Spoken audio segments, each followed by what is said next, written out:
हमारी जिंदगी में अक्सर ऐसा होता है कि जो हमें गलत साबित करता है हम उससे नफरत करने लगते हैं या फिर हम अपनी हठ धर्मी पर कायम रहते हैं, लेकिन हकीकत में गलत साबित होने वाले की ही भलाई होती है।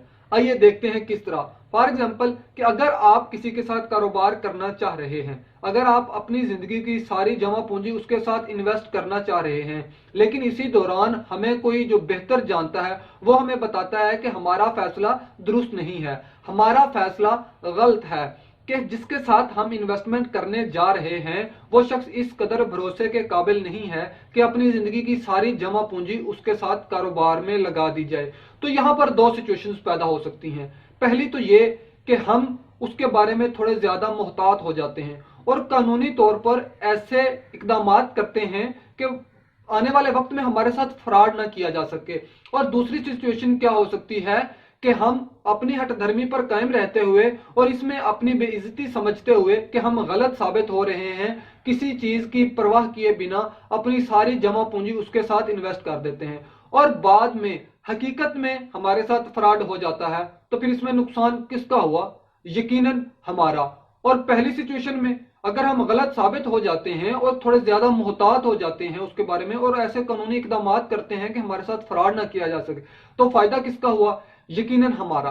तो इसी जगह पर अगर दूसरी एग्जांपल देखें, फॉर एग्जांपल हम कोई गाड़ी खरीदना चाह रहे हैं, हम जिसकी जाहिरी लुक से बड़े इंप्रेस हैं, जिसका हमें इंटीरियर डिजाइन अच्छा लगता है, तो हम उसको एक पसंद करते हैं, उस गाड़ी को, हमारी वो ख्वाहिश है वो गाड़ी खरीदना। लेकिन जैसे ही हम किसी एक्सपर्ट के साथ मशवरा करते हैं तो वो हमें बताता है कि भाई आपका फैसला दुरुस्त नहीं है, ये गाड़ी सिर्फ देखने में खूबसूरत है, ये गाड़ी इकोनॉमिकल नहीं है, ये गाड़ी चलाने में कंफर्ट नहीं है, इस गाड़ी की रीसेल मार्केट नहीं है, हो सकता है हमें दोबारा रीसेल करते वक्त इसका काफी नुकसान उठाना पड़े।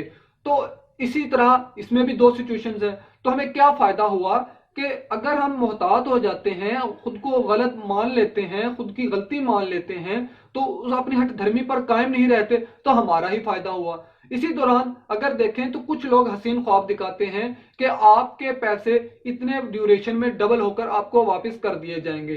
तो हम अपने इल्म के मुताबिक 10 की बजाय 20 और 20 के बदले 40 लाख के ख्वाब देखते हुए काफी सारे ख्वाब और भी साथ में बुन लेते हैं। तो जैसे ही हमें कोई हकीकत उसकी बताता है, उसे इसके फैक्ट्स एंड फिगर्स बताता है, तो हम यही सोचते हैं कि तो ये तो हमारे पैसों को डबल होते हुए देखना नहीं चाहता और हम अपनी हठ धर्मी पर कायम रहते हुए वो फैसला ले लेते हैं। लेकिन बाद में एक अरसा गुजर जाने के बाद जब हम अपनी ही रकम का वापसी का मुतालबा करते हैं तो हमें एक लंबी चौड़ी लिस्ट पकड़ा दी जाती है कि ये अखराजात हैं, ये हमारी पॉलिसी है। तो हमें बाद में पता चलता है कि दरअसल ये तो पैसे इतना वक्त गुजरने के बाद हकीकत में उस वक्त की कीमत ही अदा नहीं करते, तो हमें इतने ड्यूरेशन के बाद कोई खास फायदा ही नहीं हुआ। तो तब हमें महसूस होता है कि जो शख्स हमें गलत साबित कर रहा था, जो चीज हमें बता रहा था, अगर तब हम अपनी गलती मान ली होती तो हमारा आज फायदा होता, आज हमारा इतना नुकसान ना होता।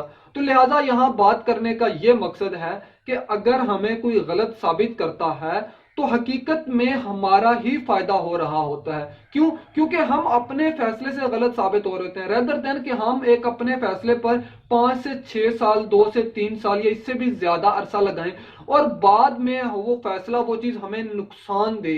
तो गलत साबित करने वाला एक तो हमारा टाइम बचा रहा होता है, दूसरा हमारी इन्वेस्टमेंट बचा रहा होता है। तो खुद को गलत साबित करने वाले का शुक्रिया अदा करें और उस चीज पर गौर फिक्र करें, ना कि इस चीज की बजाय कि गलत साबित होने में अपनी बेइज्जती समझें, गलत साबित होने में अपनी शर्मिंदगी समझें। जो एक्सपर्ट है उसको थोड़ा गौर से सुने और गलत साबित होने के बाद उसका शुक्रिया अदा करें कि आपने मुझे गलत साबित करके मुझे इतने नुकसान से बचा लिया है। आज की वीडियो में इतना ही। नेक्स्ट वीडियो के लिए मुझे इजाजत दीजिए। अल्लाह आपके लिए आसानियां पैदा करे और अल्लाह आपको हमेशा खुश रखे। अल्लाह हाफिज।